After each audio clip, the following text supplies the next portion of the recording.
Bismillahirrahmanirrahim. Assalamualaikum warahmatullahi wabarakatuh.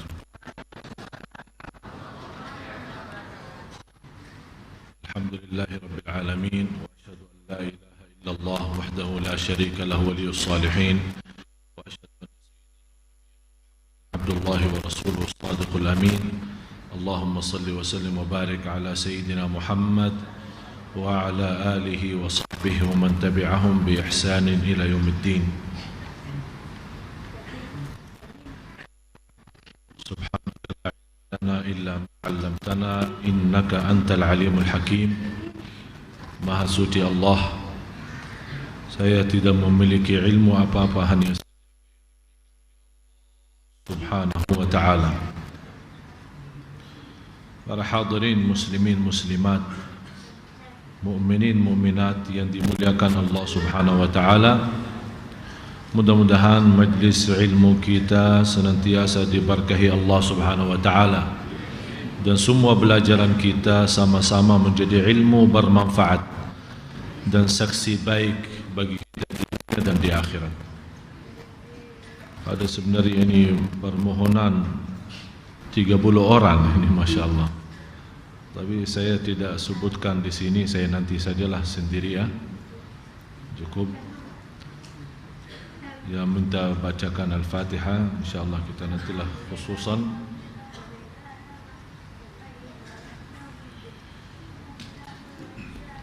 Baru saja dari Malaysia.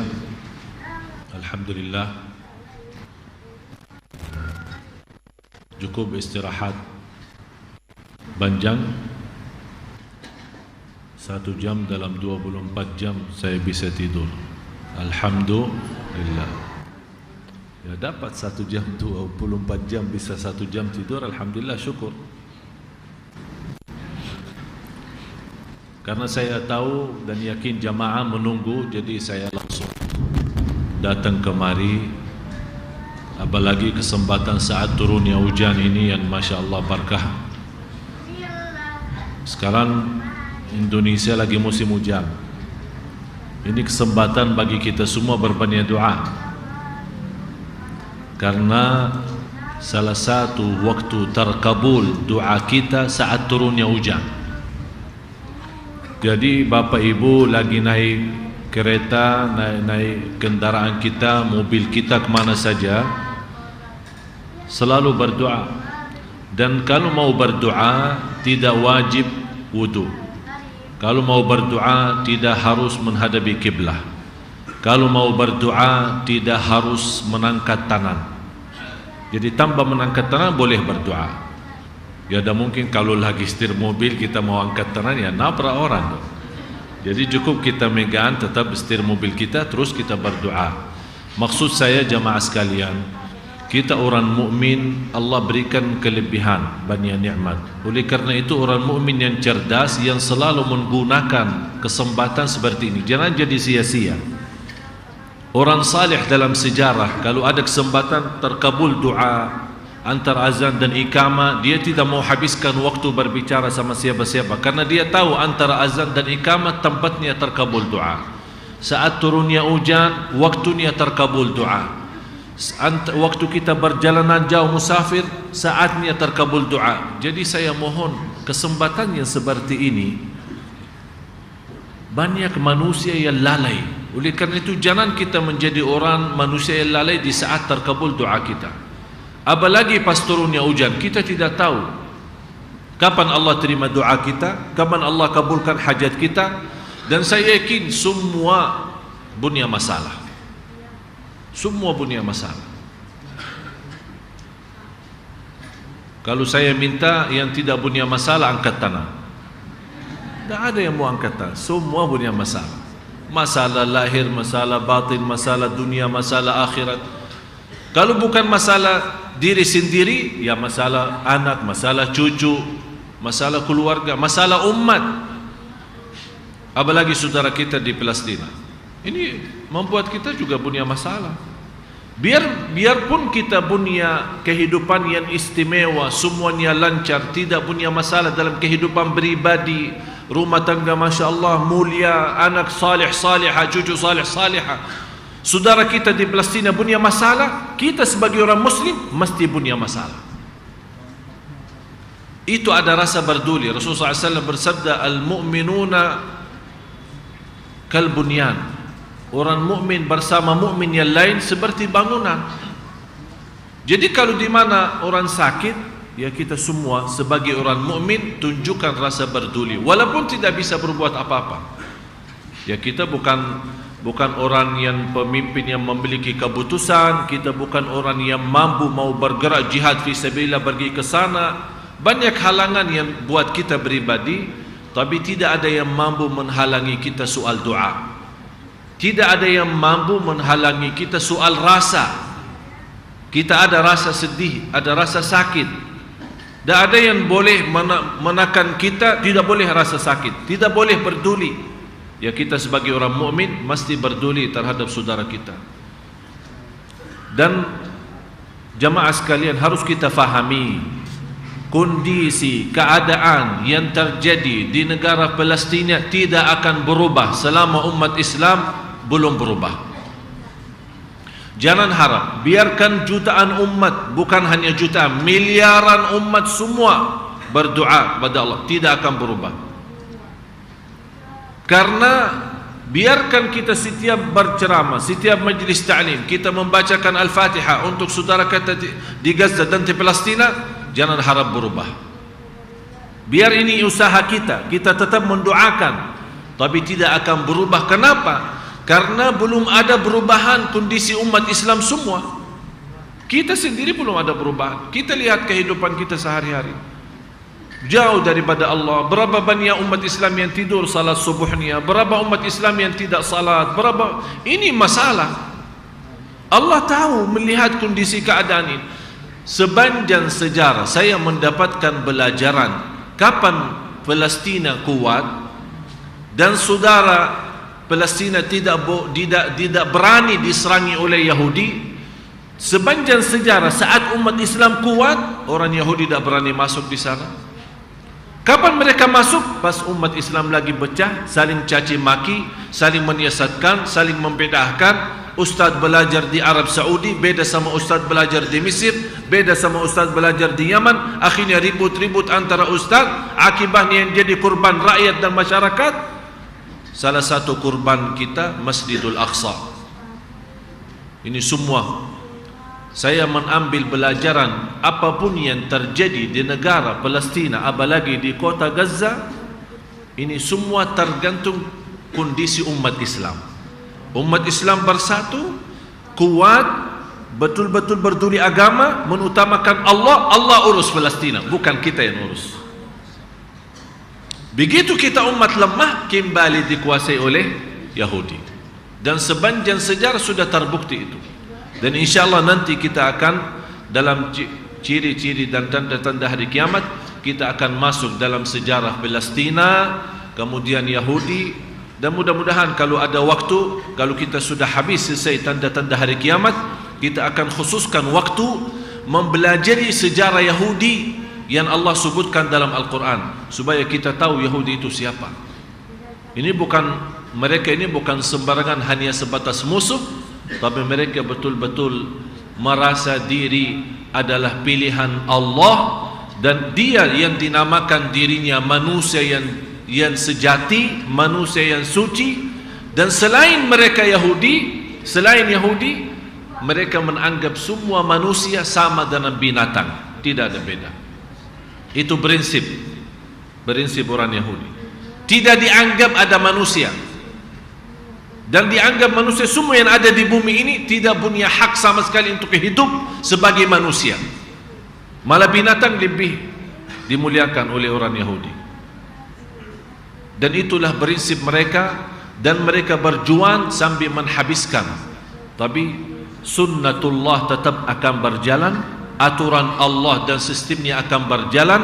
Karena umat Yahudi boleh menguasai, dan sekarang kita melihat menguasai dunia Yahudi, kita akui. Tak ada yang bilang tak mungkin. Semua orang Yahudi sudah menguasai ekonomi seluruh dunia. Apapun proyek dan perusahaan besar dikuasai oleh Yahudi. Media orang Yahudi, termasuk TV berita orang Yahudi. Yang kita dengar sekarang apa namanya, Al Jazeera, orang Yahudi juga yang dikuasai orang. Antum fikir apa? Jadi apa yang berita mereka mau masuk, yang tidak mau tidak masuk. Bahkan Indonesia pun dari sisi media tidak selamat dari kekuasaan Yahudi. Itu sunnatullah, karena kelemahan umat Islam masuk.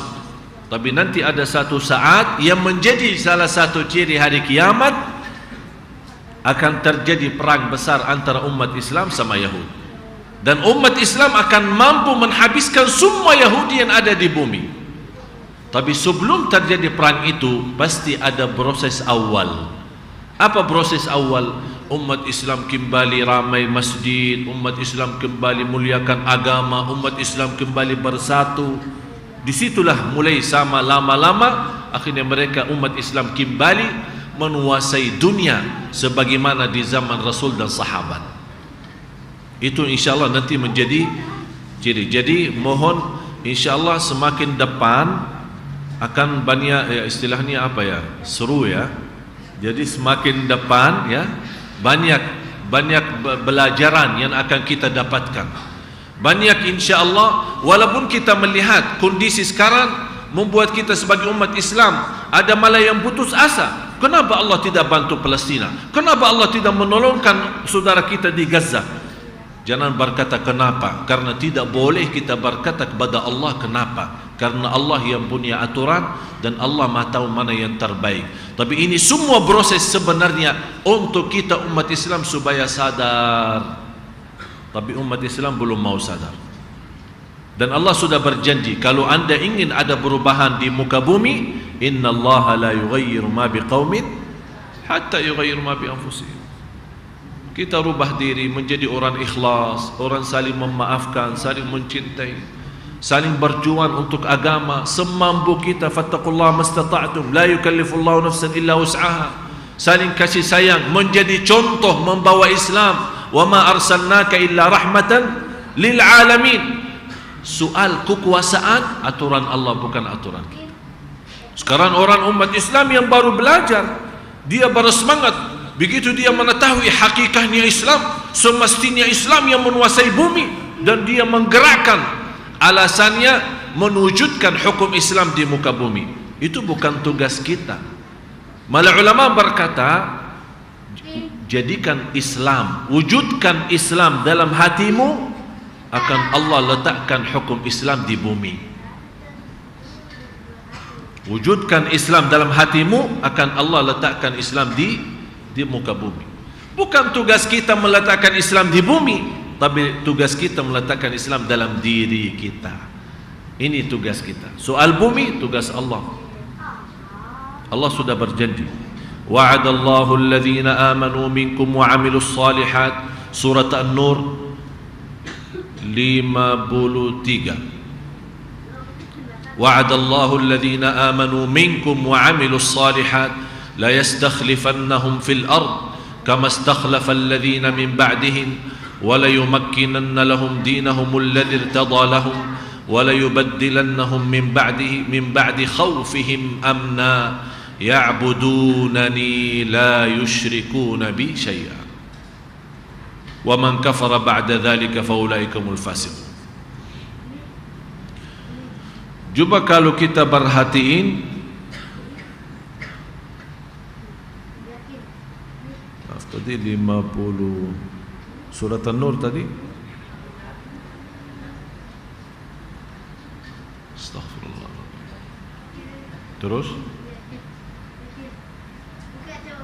57 ya. Itu wa'adallah. Terus satu lagi. Tolong Ustaz Farouk bacain terjemahannya. Ini ayat ini kalau selalu saya baca menanamkan harapan, menanamkan kepada saya harapan.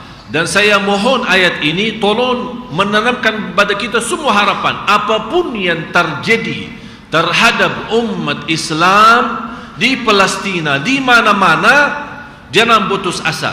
Ini semua ada hikmah dan pelajaran yang mesti kita ambil. Di belakang itu ada sesuatu yang Allah sembunyikan. dan kita menunggu sama-sama saatnya kembali umat Islam yang memimpin seluruh dunia. Bukan umat Islam yang dipimpin, tapi umat Islam yang akan memimpin. Tolong bacakan artinya. Bismillahirrahmanirrahim. Dan Allah telah berjanji kepada orang-orang yang beriman di antara kamu. Allah telah, di sini dalam bahasa Allah akan berjanji. Kalau kita A, Allah akan B, ya, faham? Allah akan janji atau akan berjanji. Itu sesuatu yang nanti sajalah. Kalau sudah terjadi begini akan jadi begini. Tapi kalau ini dalam bahasa Arab, wa'ada. Wa'ada apa artinya?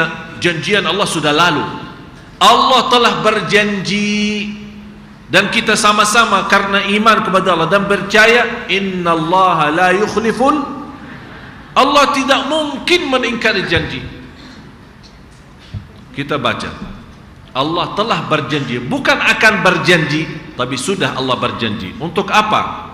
Terus, dan Allah telah berjanji kepada orang-orang yang beriman di antara kamu dan mengerjakan amal-amal orang beriman yang di saleh. antara, berarti mohon maaf, bukan semua orang Islam.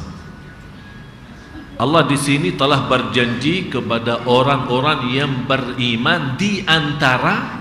Ini kata di antara kamu, berarti bukan kita semua, tapi sebagian dari kita yang Allah tahu keikhlasan kita, perjuangan kita, ada rasa berduli, ada rasa sakit, ada rasa cinta Islam, ada rasa membela Islam sampai mati. Inilah yang dipilih menjadi antara kita sekelompok mukmin yang sebenar-benar iman. Allah berikan perjanjian itu. Mudah-mudahan kita termasuk yang dimaksud di ayat ini. Itulah yang saya harapkan. Semua harus ada rasa berduli, ada rasa, biarpun tidak bisa memberikan apa, tidak boleh berkata saya tidak bisa apa-apa. Selama Anda masih punya rasa, berarti Anda bisa merasakan sedih dan sakit. Selama Anda masih bisa angkat tangan malam hari mendoakan umat Islam, berarti Anda harus berduli dan mengikuti berjuang walaupun sebatas doa. Terus, dan yang mengerjakan amal-amal yang soleh, bahwa Dia sungguh-sungguh akan menjadikan mereka berkuasa di bumi. Siapa mereka yang akan berkuasa di bumi? Allah janji. Itulah karena di sini Allah yang berfirman, Allah yang di sini yang menyebutkan ayat ini. Jadi saya sangat tenang, apapun yang terjadi di negeri Palestina bukan membuat saya sedih, malah justru membuat saya sangat punya harapan tinggi, karena semakin susah saudara kita, semakin bertolongan Allah dekat. Tidak mungkin kezaliman menjadi banjan, menjadi malam terus. Pasti ada satu saat terbit matahari adil, terbit matahari kekuasaan umat Islam kembali ke bumi. Dan itu sunnatullah. Mulai dunia zaman Rasul menguasai dunia umat Islam, karena kelemahan umat Islam diambil oleh musuh Islam. Kembali lagi sebentar waktu Salahuddin Al-Ayyubi menguasai lagi, kembalikan Masjidul Aqsa dan Palestina. Kemudian kembali umat Islam menjauh dari Islam, diambil lagi. Dan insyaAllah nanti ada satu masa, ada satu saat umat Islam akan kembali sadar dan bersatu lagi. Allah berikan kekuasaan sebagaimana telah diberikan kekuasaan kepada Rasul dan sahabat. Terus, sebagaimana Dia telah menjadikan orang-orang yang sebelum mereka berkuasa. Sebelum mereka, maksudnya sebelum orang beriman. Siapa mereka maksud? Ya Rasul, sahabat kan sudah berkuasa kan? Apalagi zaman Umar bin Khattab, Islam tersebar sampai ke ujung Cina, sampai Islam. Padahal di sana waktu itu belum ada menguasai bahasa seluruh dunia, belum ada teknologi yang kita miliki sekarang. Yang semestinya umat Islam yang segitu sekarang punya segala kemampuan, lebih punya kuasa daripada zaman Umar bin Khattab radhiyallahu anhu. Tapi karena kelemahan kita, kebodohan kita, dan kita selalu menyuruh orang-orang lain saja yang maju. Saya tidak ada urusan, yang penting diri saya selamat, saya tidak mau tahu dan saya tidak mau urus. Inilah akibatnya kita menjadi lemah kembali. Biasa dihina umat Islam, biasa saja. Dijelekkan umat Islam, kita tidak bisa bela diri. Sekarang coba lihat di mana-mana di negara, kalau dimusuhi umat Islam, dibunuh umat Islam, apa yang terjadi? Paling protes negara Islam, jangan begitu dong. Udah selesai. Meeting, rapat, sambil menunggu meeting yang akan datang mengambil keputusan terhadap saudara kita untuk memberikan pertolongannya, habis separuh mereka, meninggal jutaan umat. Betul enggak? Udah, itu yang terjadi. Kita pintar ngomong saja, meeting saja, dan kita dari meeting sampai meeting yang akan datang bisa sekian lama bulan, akibatnya berapa korban menunggu keputusan umat Islam saja. Beda sama zaman dulu. Seorang wanita pernah digoda sama orang Yahudi di pasar. Di pasar dia lagi belanja, karena dia cantik, digoda sama orang Yahudi. Langsung menarik bajunya, dia berteriak, "Wa Mu'tasimah!" Waktu itu Khalifah Mu'tasim billah. "Wa Mu'tasimah!" Dia berteriak dalam teriakan yang suara Mu'tasim billah. Waktu Khalifah jauh daripada dia, tapi subhanallah, Allah tunjukkan dia boleh mendengar suara wanita itu minta tolong. Di saat itu dia berkata kepada tentara, "Jangan sampai terbitnya matahari besok dihabiskan umat Yahudi di sana." Tapi ini semua bukan masalah soal pemimpin kita, atau ini sama-sama. Semua kita punya kelemahan, termasuk kita sendiri. Terus, dan sungguh dia akan meneguhkan bagi mereka agama yang telah diridhoinya untuk mereka, dan dia benar-benar akan menukar keadaan mereka. Sesudah mereka berada dalam ketakutan menjadi aman sentosa, mereka tetap menyembahku dengan syaratnya apa? Allah sudah janji kuasa akan berikan. Aman daripada takut, Allah akan berikan. Dan semua berubah menjadi lebih istimewa, lebih baik, lebih bahagia, lebih selamat. Syaratnya apa? Ada. Yang pertama, mereka tetap menyembahku dengan tiada mempersekutukan sesuatu apapun dengan aku. Karena ini yang pertama, soal ibadah kepada Allah, tauhid kepada Allah, jauh daripada syirik. Ini yang dihancurkan oleh umat, tidak diperhatikan oleh umat. Malah orang banyak umat Islam tapi menyembah selain Allah, percaya kepada selain Allah, dan dia selalu mencari, bukan berserah diri kepada Allah, malah dia berserah diri kepada dukun dan yang lain-lain. Akibatnya apa yang terjadi? Inilah hilang kekuasaan kita. Berarti perbuatan tangan kita, bukan Allah meningkari janji. Allah tetap masih memegang janjinya, tapi kita kalau mau mendapatkan janjian Allah, jagalah tauhid, jangan berbuat syirik. Ini yang pertama.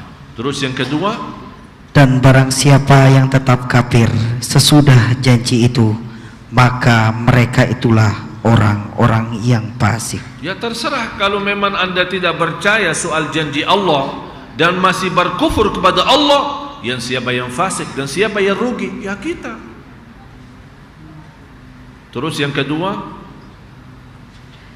dan dirikanlah sembahyang, tunaikanlah zakat, dan taatlah kepada Rasul supaya kamu diberi rahmat. Jadi tauhid, jauh dari syirik.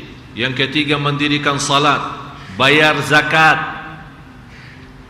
Ini zakat masalah. Berapa orang kaya di Indonesia, kalau sungguh semuanya keluarkan zakat sesuai aturan Islam, dijamin tidak ada orang miskin di Indonesia. Malah saya dengan perkiraan hitungan saya, yang saya kenal saja, ya saya tidak tahu semua, tapi yang saya hitungkan, yang saya kenal saja, bukan hanya zakat mereka mampu menghabiskan soal kemiskinan di Indonesia, malah di seluruh dunia Islam. Hanya Indonesia. Ini belum kita bicara negara Arab, belum kita bicara negara-negara yang lain. Hanya Indonesia keluar zakat dengan benar. Tidak ada orang miskin di dunia Islam. Bukan hanya di Indonesia, di seluruh dunia Islam. Dari ujung Pakistan sampai ke ujung Afrika. Tapi itulah kelemahan kita. Bertaat kepada Rasulullah, la'allakum, kalau memang ingin mendapatkan rahmat daripada Allah Subhanahu wa taala.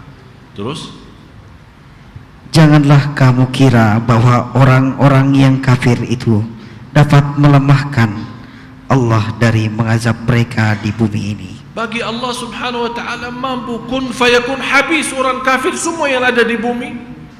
Jangan anda berkira Allah tidak mampu dan Allah tidak mau atau tidak bisa menazabkan mereka dan menghancurkan. Jangan sampai anda berkira seperti itu. Tapi ini Allah masih kembalikan kepada kita. Allah kembalikan kepada kita.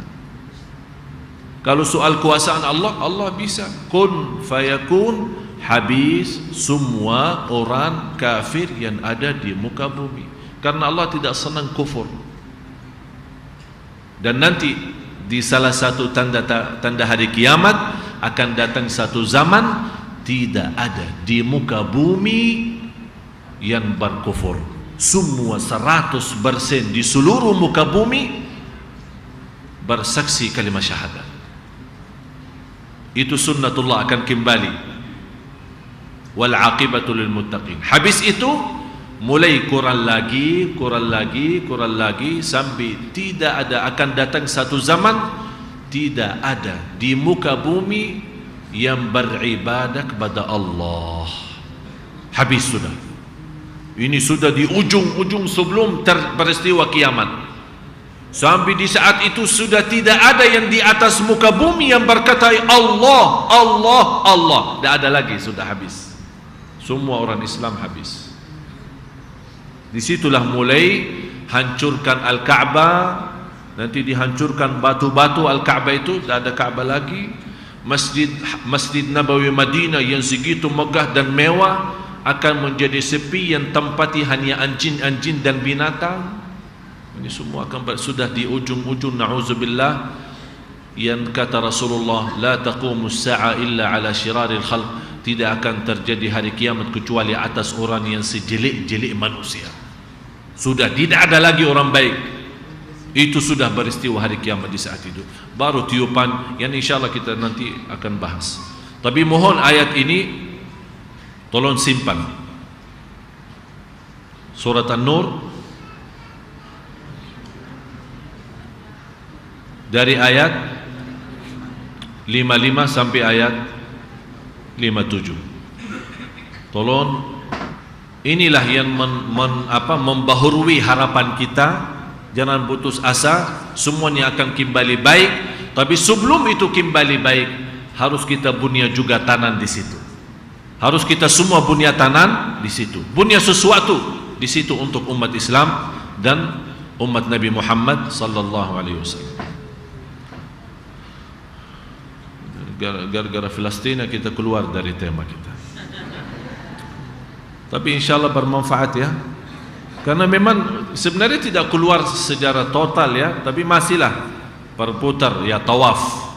Tawaf karena kita juga membahas sebenarnya yang terkait dengan tema kita, ciri-ciri hari kiamat, termasuk apa yang terjadi di saudara kita. Tapi subhanallah, saya tidak heran di Gaza itu setiap tahun melahirkan 15.000 penghafal Al-Quran. Dan masih ingat saya cerita beberapa tahun lalu waktu serang besar terhadap Gaza kan, yang korban itu kalau tidak salah sudah melebihi 2.400 lebih korban yang habis serang. Tapi subhanallah, begitu habisnya perang, Allah subhanahu wa ta'ala memberikan kepada ibu-ibu yang di kota Gaza, tidak lama dari habis perang itu melahirkan 15.000. Jadi korban 2.000 sekian, melahirkan, astagfirullah, mohon maaf, melahirkan 5.000 anak. Dan dikenal di bangsa Arab, dikenal orang Palestina bagian kalau kita bicara Asyam, negara Asyam itu termasuk Jordan, Syria, Lebanon, kemudian Palestina. Itu semua namanya Asyam. Tapi lebih banyak antara Syria, Jordan sama Palestina. Terutama Palestina, dikenal wanita di sana kalau melahirkan, Masya Allah. Ya paling kalau kita bicara standar, ya, bicara standar, seorang ibu di Palestina melahirkan 15. Itu apa? Standar ya. Ini berapa anaknya? 15. Ini standar. Ini belum kita bicara soal kembar. Itu paling banyak kembar itu di sana. Terakhir ada berita di Palestina 8 kembar. 8. Ini yang membuat orang Israel itu tidak ada habisnya. Biarpun sampai hari kiamat diserangi, insya Allah dah habis. Oleh karena itu orang Yahudi itu heran. Sekarang mereka mulai memiliki cara meracuni makanan dan minuman supaya ini ibu tidak boleh melahirkan lagi, tapi tetap melahirkan. Dan di luar itu, subhanallah, kelebihan keturunan, di luar itu 15.000 di kota Gaza berhafal Al-Quran. Saya bilang Indonesia juga bisa melahirkan anak yang segitu banyak menghafal Al-Quran, tapi dengan satu syarat, mesti diserangi dulu. Kalau diserangi ada perang semacam yang terjadi di Gaza, baru semangat di sini mau hafal Al-Quran. Janganlah ya. Kenapa? Ya kalau mau hafal Al-Quran ya ada apa-apa sih. Yang penting hafal kan. Itulah kelebihan yang Allah berikan kepada saudara kita. Oleh karena itu kita tetap doakan. Tetap kita doakan. Saya melewati sedikit dalam soal yang kita bahas terakhir, wanita yang telanjang tapi atau berpakaian tapi telanjang. Karena di dalam hadis disebut sifat wanita yang Rasulullah SAW sendiri bersabda, mereka dari ahli nar. Tolong bacakan. Dari Abu Hurairah radhiyallahu anhu, beliau berkata bahwa Rasulullah sallallahu alaihi wasallam bersabda, ada 2 golongan dari penduduk neraka yang belum pernah aku lihat. Golongan yang pertama, suatu kaum yang memiliki cambuk seperti ekor sapi untuk memukul manusia. Ini yang dimaksud polisi. Yang dimaksud polisi mempunyai cambuk yang menzalimi rakyat. Dan ada salah satu ciri sendiri, kebanyakan polisi di akhir zaman yang mendukung pemerintah yang zalim. Menurut saya, alhamdulillah hal itu tidak ada di Indonesia, tapi ada banyak di negara yang lain. Semacam Amerika Selatan, kemudian baru kemarin Burma, Myanmar, ya, India apalagi. Jadi mereka punya tentara khusus disebarkan di negeri itu untuk hanya memukul rakyat. Itulah yang dinamakan Rasulullah memiliki cambuk untuk memukul rakyat, supaya tidak membuat demo atau protes terhadap pemerintah yang zalim. Dan kita lihat dalam sejarah, banyak kan sekarang mulai menguasai negara itu karena perang saja. Rakyat tidak punya senjata, tidak bisa membela diri, akhirnya diserangi oleh tentara yang semacam itu yang digambarkan oleh Rasulullah SAW. Dan Rasulullah SAW bersabda, yang saya tidak pernah melihat, maksudnya tidak ada di zaman Rasul seperti itu, tapi akan datang nanti. Sudah muazzan? Terus yang kedua, kelompok yang Rasul tidak pernah melihat. Golongan yang kedua, para wanita yang berpakaian tapi telanjang, berlegok-legok, kepala mereka seperti punuk unta yang miring, Wanita seperti itu tidak akan masuk surga dan tidak akan mencium baunya, walaupun baunya tercium selama perjalanan sekian dan sekian. Hadis riwayat Muslim. Mudah-mudahan kaum wanita umat Islam diselamatkan oleh Allah SWT. Ini memang hadis ini luar biasa. Hadis yang diriwayatkan Imam Muslim. Mudah-mudahan kita saja mendoakan supaya kaum wanita diselamatkan oleh Allah SWT.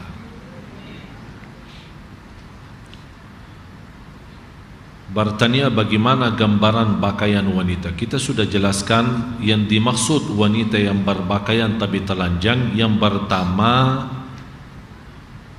iman itu berpakaian tapi tidak ada amal, itu namanya telanjang. Artinya ada iman tapi kosong amal. Sekarang mohon maaf, banyak di lingkungan kaum wanita yang tidak salat. Bukan hanya sebenarnya kaum wanita, kaum laki-laki pun sama. Islam tapi tidak salat. Atau dia punya kebaikan, iman, suka ke masjid tapi caci maki orang, suka gosip orang, suka fitnah orang.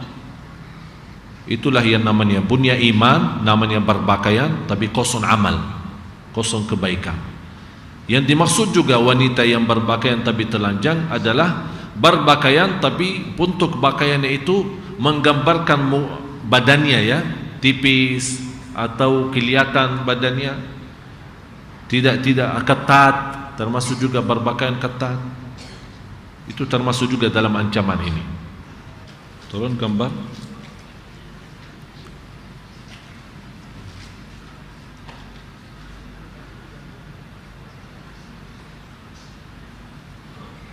Ini sudah kita tunjukkan. Ini yang dimaksud dalam hadis yang disebut tadi. Tolong bacain.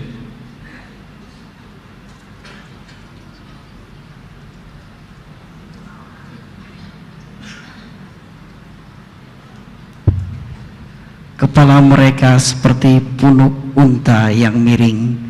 Wanita seperti itu tidak akan masuk surga. Jadi tolong ini yang di belakang tidak perlu terlalu ini, ya. Tolong jaga, ya.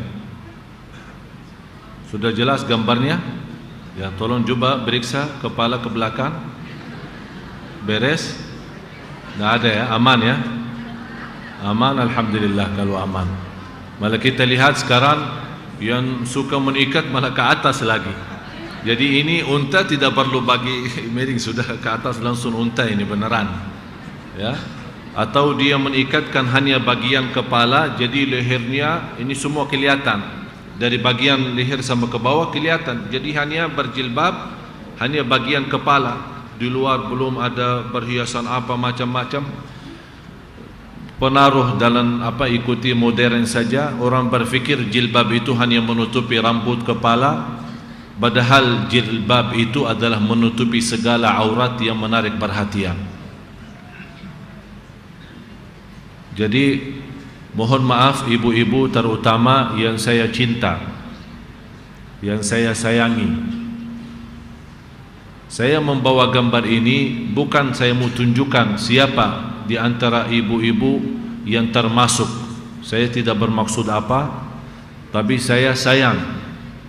Karena saya sayang, insya Allah tidak ada di antara ibu-ibu yang termasuk dalam ancaman ini. Karena bahaya kalau kita berjuang di masjid terus puasa, tapi malah kata Rasulullah tidak masuk surga. Ini bahaya. Oleh karena itu jamaah sekalian, tolong difikirkan, perhatiin soal ini supaya kita termasuk hamba yang diridai Allah dan diampuni segala dosa. Kalau kita betul-betul harap ridha Allah dan mendapatkan surga Allah, insya Allah akan Allah lindungi kita dari segala dosa yang dimurkai Allah Subhanahu wa taala.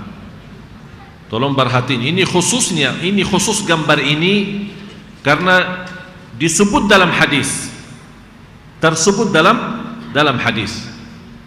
Karena orang bertanya maksudnya apa, bagaimana gambaran danan unta itu? Itulah gambarannya.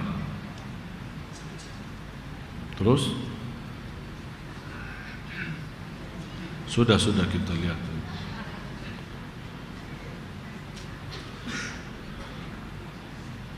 Saya sebenarnya tidak perlu tunjukkan kepada jamaah sekalian pakaian yang terbaik. Saya yakin ibu-ibu tahu dirilah, tahu mana yang terbaik, yang kira-kira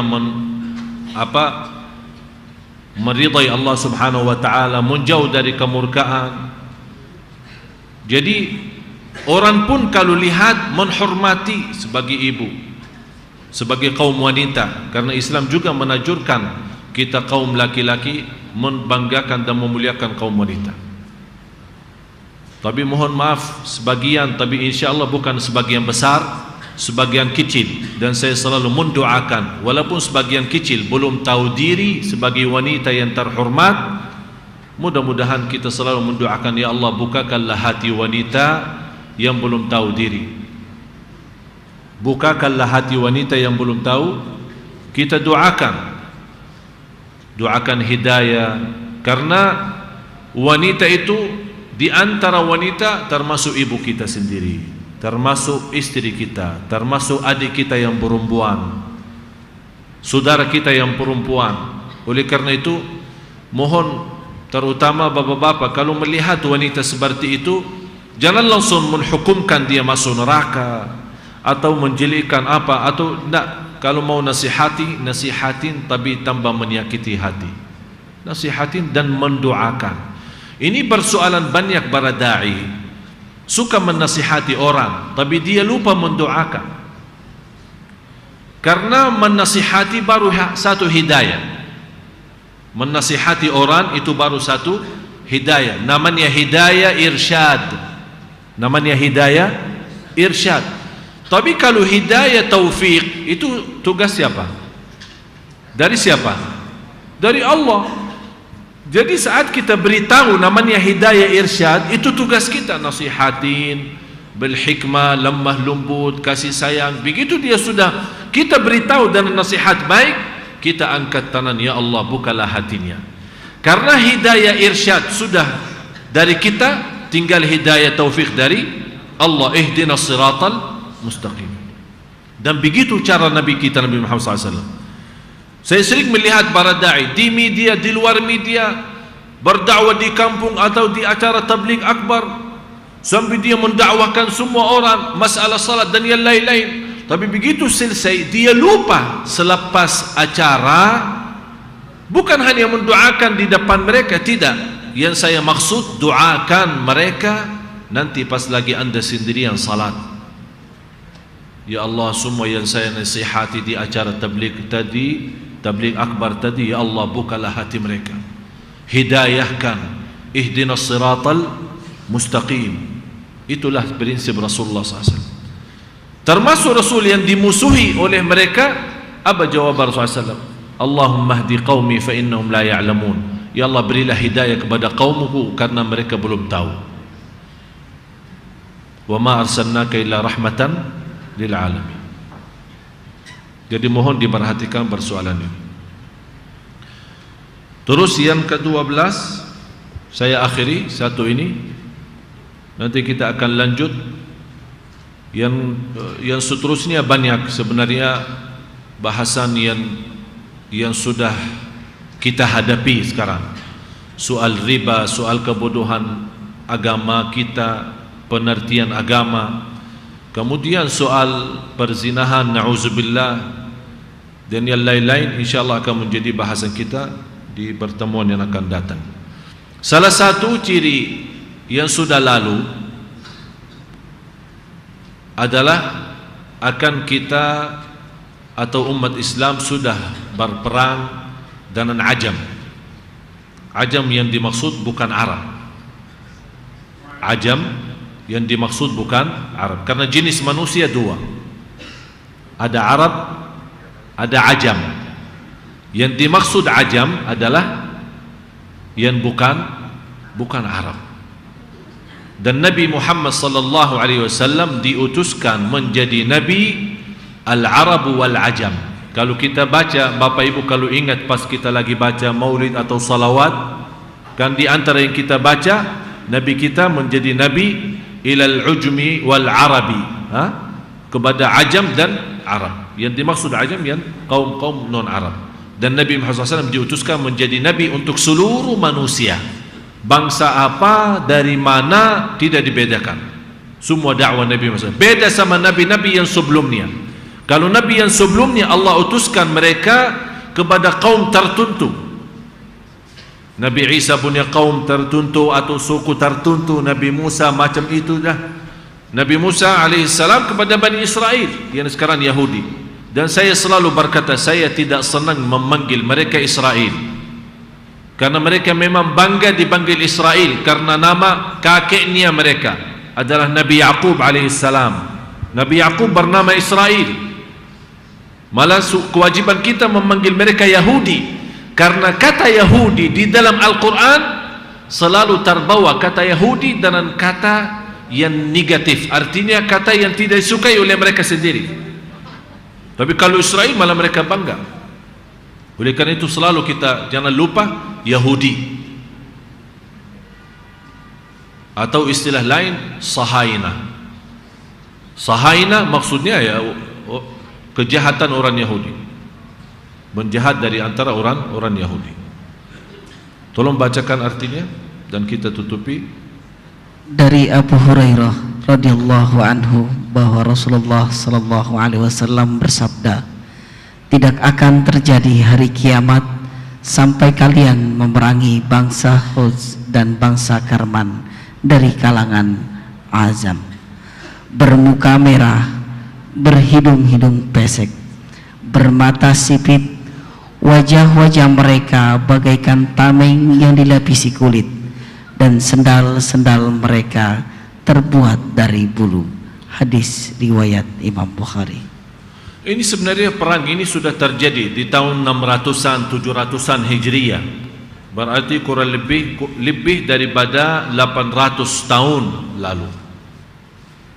Tapi yang menarik saya sambil coba bayangkan hadis ini, sambil Rasulullah gambarkan sambil muka mereka berwajah merah, sambil hidungnya, matanya, sambil sejauh itu Rasul gambarkan. Ini membuktikan apa? Kebenaran Nabi kita Nabi Muhammad SAW. Padahal beliau menceritakan sebelum peristiwa ini 600, sebelum terjadi 600 tahun sebelum peristiwa ini terjadi.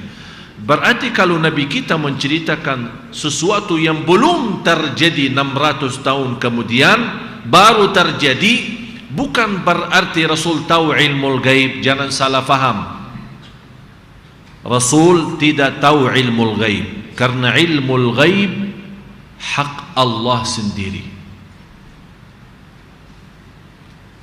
Yang tahu soal turun hujan Allah, hari kiamat Allah, saatnya meninggal Allah, orang masuk surga dan masuk neraka Allah, dan termasuk juga adalah di mana tempat kita meninggal. Kalau masih ingat surat Luqman, di akhir surat Luqman, ya ayuhan nas ittaqu rabbakum wakhshaw yawman la yajzi walidun an waladihi wala mauludun huwa jazin an walidihi shay'a inna wa'dallahi haqq fala taghurrannakumul hayatud dunya wala yaghurrannakum billahil gharur innallaha 'indahu 'ilmus sa'ah wa yunazzilul ghaith wa ya'lamu ma fil arham wa ma tadri nafsum madza taksibu ghada wa ma tadri nafsum bi ayyi ardin tamut innallaha 'alimun khabir. Ini 5 ilmu yang tidak boleh selain Allah tahu. 5 ilmu itu. Surah Luqman 31 surah 31. Dah bawa kacamata ya? Surah 31 bukan 33 bos. Ini ayat 33 sampai akhir, atau terakhir aja ambil 34. Tolong simpan ya. Surah Luqman Surah 31 ayat 34. Tolong bacain terjemahannya Ustaz Farouk. Innallaha 'indahu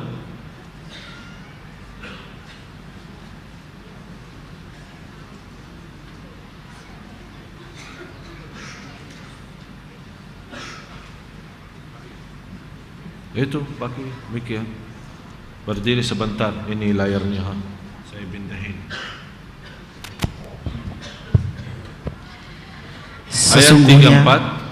Sesungguhnya Allah hanya pada sisinya sajalah pengetahuan tentang hari kiamat, dan dialah ini ada ilmu, ada 5 ilmu, ada 5 ilmu. 5 ilmu ini tidak boleh selain Allah tahu. Malaikat, Nabi, Rasul, tidak ada yang tahu, hanya Allah saja. Pengetahuan tentang hari kiamat, dan ini satu. Dan dialah yang menurunkan hujan. 2. Dan mengetahui apa yang ada dalam rahim. Yang ketiga. Dan tiada seorang pun yang dapat mengetahui dengan pasti apa yang akan diusahakannya esok. Dan tiada seorang pun yang dapat mengetahui di bumi mana dia akan mati. Ya, kita tidak tahu. Sesungguhnya. Terus. Sesungguhnya Allah Maha mengetahui lagi Maha mengenal. Orang Indonesia bisa saja meninggal di Madinah. Orang yang tidak pernah pergi ke tanah suci, tapi dia punya cita-cita meninggal di sana. Tiba-tiba Allah memberikan kemudahan datang. Begitu tiba di sana belum haji umrah, meninggal dunia. Orang-orang yang ingin meninggal di Madinah dan dia pun duduk Madinah, bisa saja meninggal di Indonesia. Ya seperti saya. Wallahu alam, kita tidak tahu. Walaupun sampai sekarang, walaupun saya sudah menetap di sini, sudah tinggal di sini, warga negara di sini, tapi saya tetap masih punya keinginan yang mudah-mudahan Allah wujudkan cita-cita saya meninggal di kota Madinah. Kenapa saya milih meninggal di kota Madinah? Karena ini khas, tidak termasuk Makkah, hanya Madinah. Barang siapa yang meninggal di kota Madinah, akan aku memberikan syafaat dan saksi. Mendapat syafaat Nabi dan saksi Nabi. Kata ulama, apa beda saksi sama syafaat? Syafaat bagi orang yang meninggal di Madinah tapi dia ahli dosa. Dia ahli dosa. Artinya dia suka ada maksiat, ada dosa besar, ada dosa kecil, tapi meninggal di Madinah. Rasul berikan syafaat supaya Allah ampuni dosanya. Ini khusus untuk ahli Madinah.